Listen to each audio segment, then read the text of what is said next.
Thanks for joining us today. I was reading my morning meditation, reminded that it's the equinox. And I thought of balance and flow.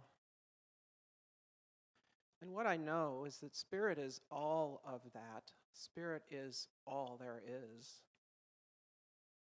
Everything is from that source that we call Spirit, we call God, we call by many names. Our source, our beginning, our isness is all one thing. And it shows up as a lot of things. It shows up as lack, and it shows up as abundance, and it shows up as joy, and it shows up as grief, and it shows up as me, and it shows up as you, and it shows up as each of us, flowing all the time, in and out of all of this. So today I know that that is true, that beauty and grace and wisdom and peace and all those words of goodness, that's how it shows up too. I direct that flow with my words today, knowing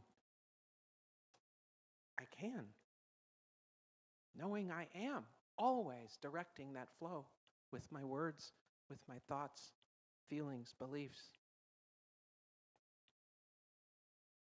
So I open my heart and recognize balance and flow occurring in this room full of joy and camaraderie and community, where I go to fill up.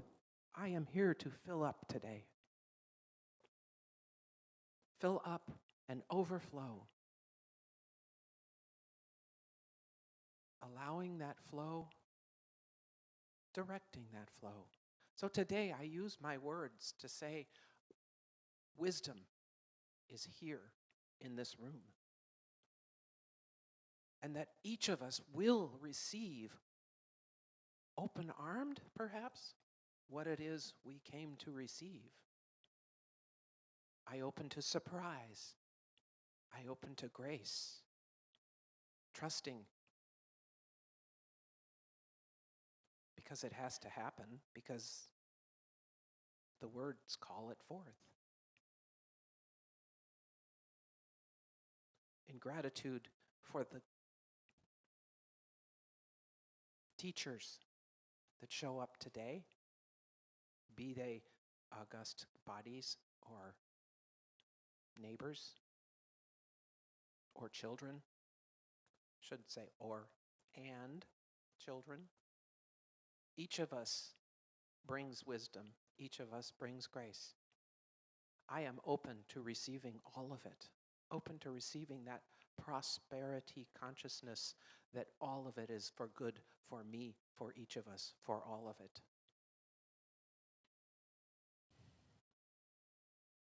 So I breathe that in. I allow it to flow in, through, and as me, out into the world in great gratitude. Breathing, flowing in joy. So I let my words now flow into that flow, knowing Spirit's listening. It's all good. It's all God, and so it is.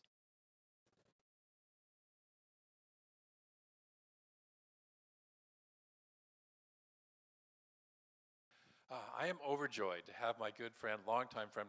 How many of you have seen my Facebook profile page where there's a woman draped over my shoulder from Silmar? That's her. And so we've been friends for a lot of years. I don't remember how many years, but a lot of years. And I've had the joy of working with her as a coach and as a mentor, and she being the coach and the mentor, not me, just to be clear.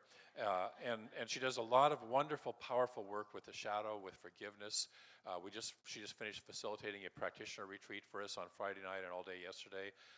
We had regional practitioners here from all around the Puget Sound and up from Portland area. And so it was wonderful to have her, and I'm just so grateful that she's here.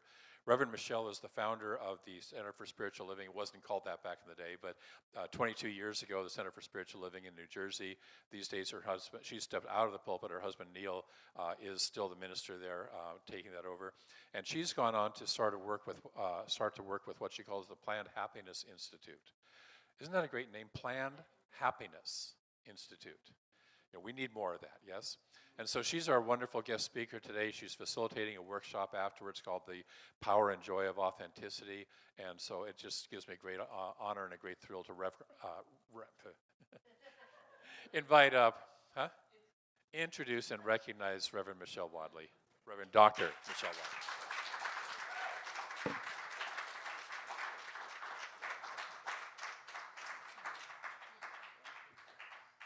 I have been here, I've been in the Northwest here now for close to 3 weeks. Reverend David is my 5th host, which will weave its way into some of what I want to tell you here today. But it's you guys live in a piece of absolute heaven. It's stunning. I like where I live. I'm never going to move out of New Jersey, because I'm born and bred, Jersey girl, can't get it out of me no matter where I go. You'll hear it. It snuck out yesterday a number of times. But as long as my sons and my grandchildren live there, that's where I'll live. Even though this is beautiful, beautiful. And so when I used to be in the pulpit, the way I'd always open it is to invite you to repeat after me with this statement, God bless, is that today is the most glorious day of my life.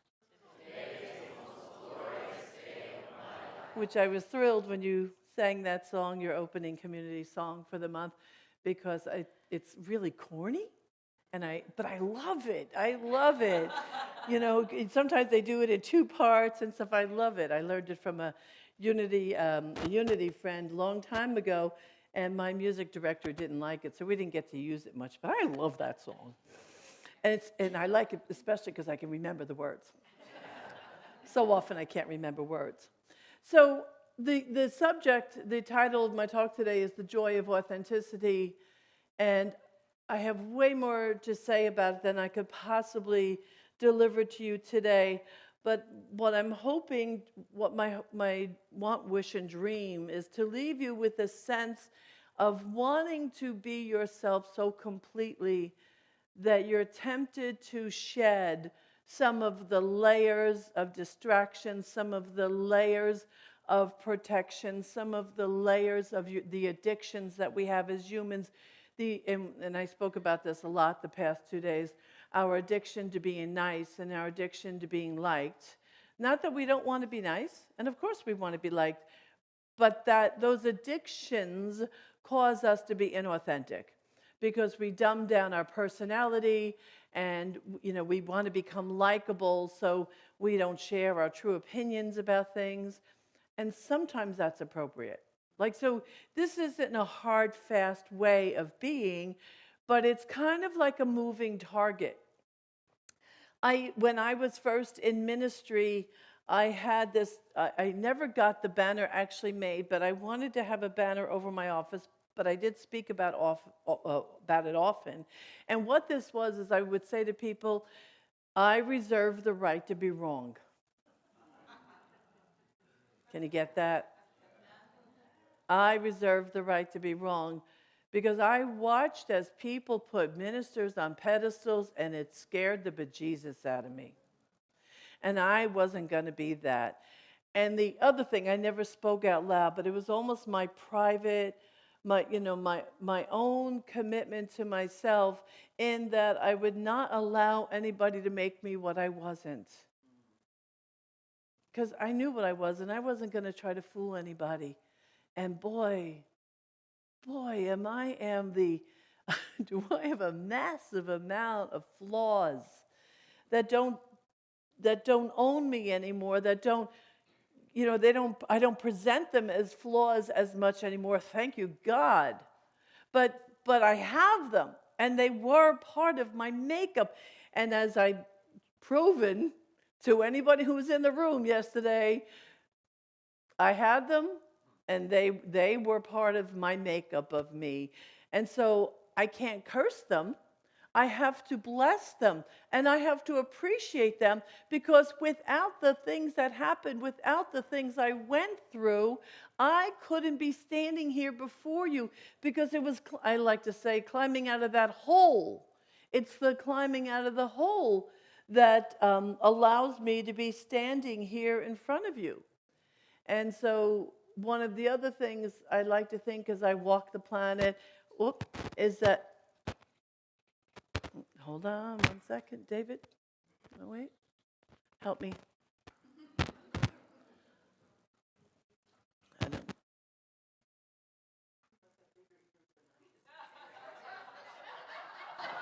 I do have little ears, actually.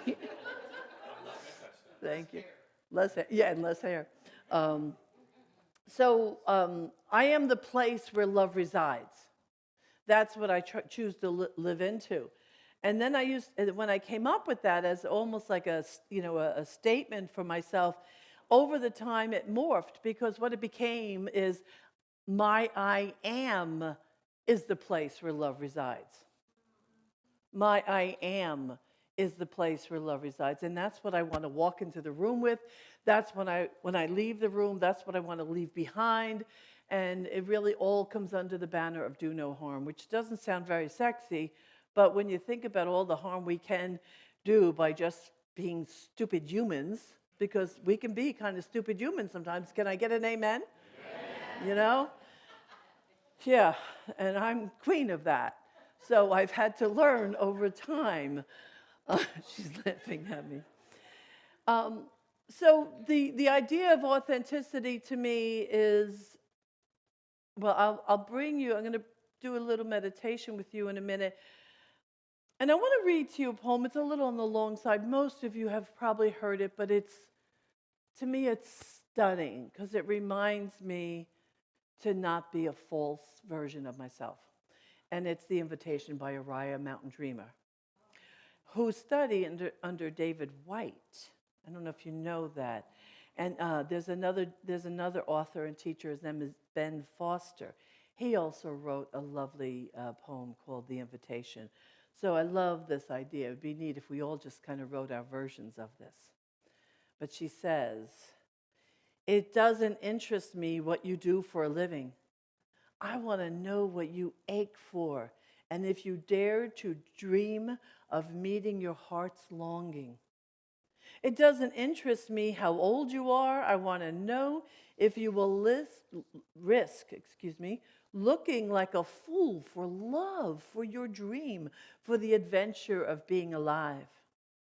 It doesn't interest me what planets are squaring your moon. I want to know if you have touched the center of your own sorrow, and if you have been opened by life's betrayals, or have become shriveled and closed from the fear of further pain. I want to know if you can sit with pain, mine or your own, without moving to hide it or fade it or fix it. I want to know if you can be with joy, mine or your own, if you dance with wildness and let the ecstasy fill you to the tips of your fingers and toes without cautioning us. To be careful, to be realistic, to remember the limitations of being human. It doesn't interest me if the story you are telling is true. I want to know if you can get this one. I want to know if you can disappoint another to be true to yourself. I want to repeat that line. I want to know if you can disappoint another to be true to yourself. If you can bear the accusation of betrayal and not betray your own soul. If you can be faithless and therefore trustworthy. I want to know if you can see beauty even when it is not pretty every day. And if you can source your own life from its presence. I want to know if you can live with failure, yours and mine, and still stand at the edge of the lake and shout to the silver moon, yes. It doesn't interest me to know where you live or how much money you have. I want to know if you can get up after the night of grief and despair, weary and bruised to the bone, to do what needs to be done to feed the children. It doesn't interest me who you know or how you came to be here. If be here, I want to know if you will stand in the center of the fire with me and not shrink back. If that is not an invitation to be you, nothing is. But I fully acknowledge that that's a terrifying way of being. It's like the very sacred prayer, which people don't think of it as a prayer, but the prayer, thy will be done. If you're willing to live by thy will be done, you got to get out of the way. You got to get your ego out of the way. You got to get your expectations out of the way, because you will be shown. And sometimes it's scary as all get out. It can be really scary. Being here on this journey, as I was chatting with my husband this morning, I found aspects of myself that I'm feeling kind of good about, to be honest with you, because I think many years ago I would not have been able to bend and flow and adjust and be with all the different individuals in the different homes and the different practices with the, anybody just like their cup of coffee in the morning? Right? You get on this, you like your bed, you like the way things are, right? That's just humans. Well, I haven't had that for 3 weeks. I've had lots of other things. I've had beauty and relationships and great conversations and prayer, but none of it was familiar. None of it was comfortable. Not to say it was discomfort, but I had to bend and flow. I didn't know I could do that till now. I learned the lesson by being here. And a couple days, well, not about a week before coming, because like I said, it'd been out almost 3 weeks, I was starting to get a little like 3 weeks, like 3 weeks. I will tell you, I won't do that again. It's too long. But I did have some anxiety about it because I wasn't sure. I didn't want to feel like an imposition. I didn't know if I could be okay about, maybe at the times that I would be alone, although that was the least of it. So what this says to me is I have learned enough about stripping away my adopted humanity, my adopted habits, my adopted self-image. I've been able to strip that away enough to be metaphorically naked in the essence of my being, so I could bend and flow and meet these stunning Reverend Liz and her husband Steve were my prior hosts. I mean, I've been treated like a queen, which has just been lovely. And so it's been, right? I guess I would be lovely. But to be able to enter a new space without an opinion about the way I thought it would be. We have a lot of opinions, don't we? Can I get an amen to that? Yeah. But in my opinion, and remember, anything you ever hear from the pulpit is just an opinion. Like, it's really important to remember that. We have nothing that you don't have. We just have more opinions maybe than you have, and the willingness to speak it aloud. This is just an opinion. But for me, the path toward authenticity is a worthy path. It can be a very sacred path. It could be anything from having a divine relationship with the one, like, Mother Teresa in those glorious, moments of rapture that she had with God. Or it could be, God is one, I'm here in it, I am one. It could be mental, it can be heartfelt, it could be as you want it to be. But in order to get there, there's a few things that have got to go. Your self-judgments. Your judgments of yourself, but even the practice of judgment. The more we judge and the more we're attached to our judging, the less open we are to what is.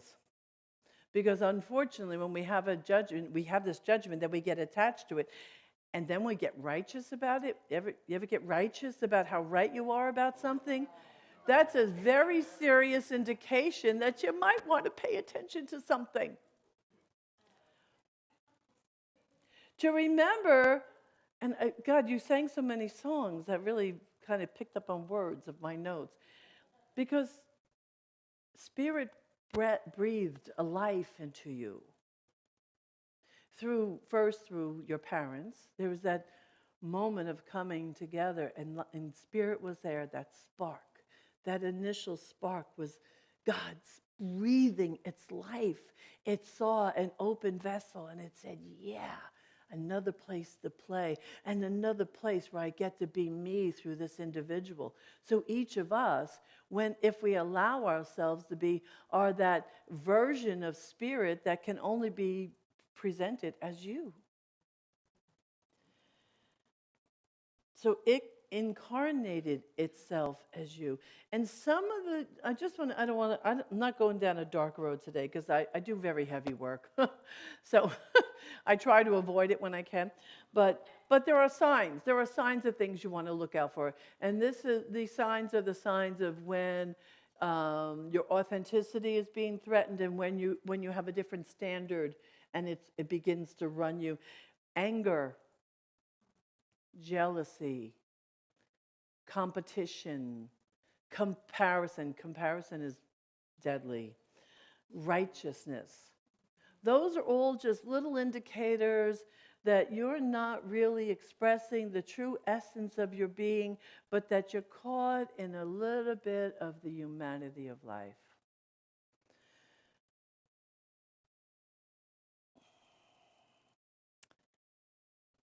I travel a fair amount now, not always as far as the Northwest, but I believe while the organization looks like it's making scary, massive changes, we've never been needed as much as we are right now.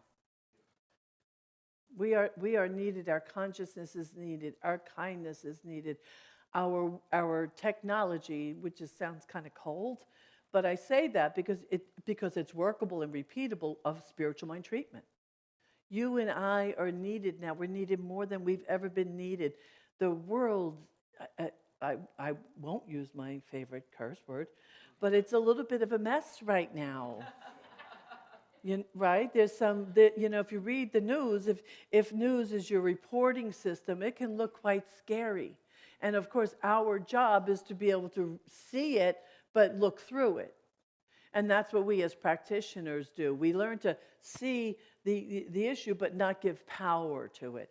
And the truth is, I think that's the role of every one of us sitting in their seats. If you've done your studies and you've been here and you've been inspired and you've been to classes, our job is not to give power or authority to the horrific, I'm sad about it, but the horrific stuff that's out there. You and I are called to maintain and each to be the minister of possibility. Each of us. This lovely gentleman I just met, what's your name? Doug.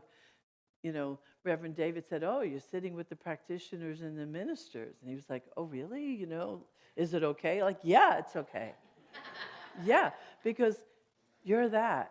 Remember, Ernest Holmes referred to all of us in this practice as practitioners.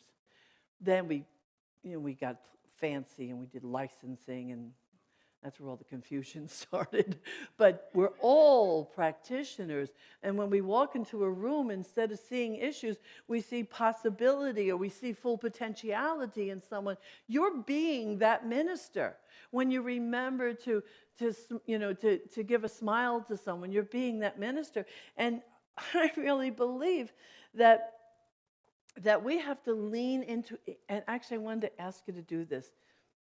Lean in. If you're sitting next to someone and you're willing to, lean into them. Yeah, just kind of lean in a little bit. Because you know what? That's what we're here to do. We're here to lean in. We're here to touch each other. We're here to make a difference. And the community, I was saying yesterday, the community I grew up in, we were a collection of misfits. We were total misfits. It was glorious.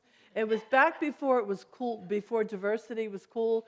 So we were white and black and straight and gay, and we were all these things all mixed up. And we used to sit in a room way smaller than this, on the floor, back when I could, and we would be up against each other, holding hands, touching feet. Now that might gross you out, but it had us be connected and feel safe with each other.